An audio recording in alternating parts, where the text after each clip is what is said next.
All right, so on this Thursday, we've got some tech tips for you that regard to the greasing of your tie rod and drag link, and we're gonna give you some hopefully helpful information that makes greasing it a little easier, but also something to look for to keep your boots looking good and tear-free.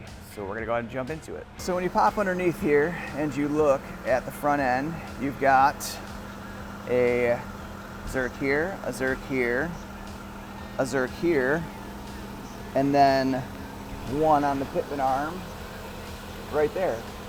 Now, when you go to grease these on your passenger side, get into the tie rod, not a problem. Get into the drag link, well, that doesn't work. How am I supposed to get to that? The easy solution here is one that you may or may not have thought about, and that is to turn the wheel full passenger.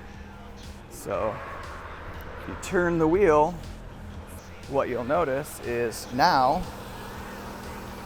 this orientation has changed and you have quick and easy access to the Zerk right here as well.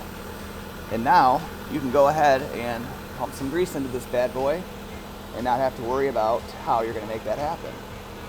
Now, with that, something that we see quite often is that these boots are actually overfilled with grease. Now, they have built-in grease purges at the base here, but sometimes this rubber, over time or heat is added, can get sticky. And what happens is that grease purge gets stuck, and then this thing balloons up, and then you can get that thing caught on one of these when articulating, or it might get pinched between the knuckle, steering knuckle and the tie rod end itself, and that can cause a pinch or a tear or a break, and then you've got grease spilling out everywhere, and it's time to replace the boot seal. So what you can do to avoid that, if you have an overfilled boot, is to kind of massage around and kind of force that grease, that excess, down, and what will end up happening usually is you'll get the grease to pop out through the purge at the base of the seal. Now if that doesn't happen, what you can do is take a flathead screwdriver or something that is flat that doesn't have sharp edges, and you can kind of lightly pry at the base of this until you get the grease to start purging out. So sometimes what can happen with these, if you look at the base of this, there's not a gap at all. And what ends up happening is that over time, or when it was pressed on from the factory, this boot seal can get pushed down all the way, and then there's no gap for the purge anymore. I have a boot seal here that is out of, not attached to anything. And if you look, you can see those little raised portions. Now that is what's going to give you the ability for the grease to purge out. So what you can do that won't require you to completely remove and replace the boot seal is you can grab yourself a pair of large channel locks, like so, and then go to the base of the boot seal here, where the thicker piece is, and then just rotate. So just move it until you get it to rotate a little bit. So doing this should allow you to break whatever lock is on the bottom. Now don't squeeze too hard or turn too much, because if you do that, then you're likely to remove it. Now what happens if you actually do that and remove it? Not a big deal.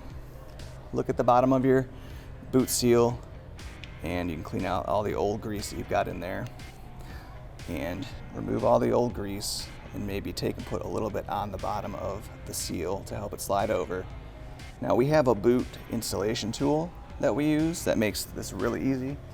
But if you don't have a boot installation seal, you can use like a piece of PVC pipe, or you can use a large socket that will fit over it.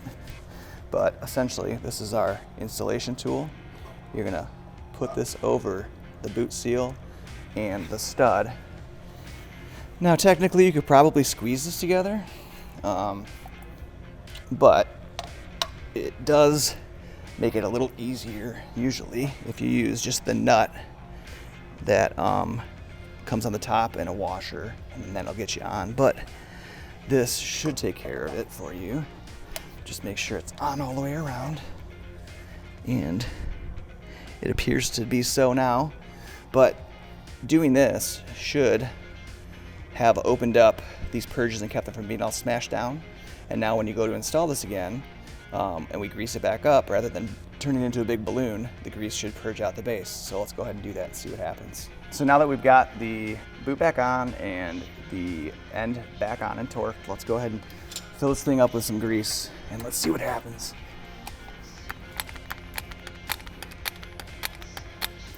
And there we go. So now, if you look here, the boot seal is doing exactly what it's supposed to, which is purging the grease at the base. Now, again, what was happening before was that it was stuck, and because of that, it wasn't allowing the purge to happen.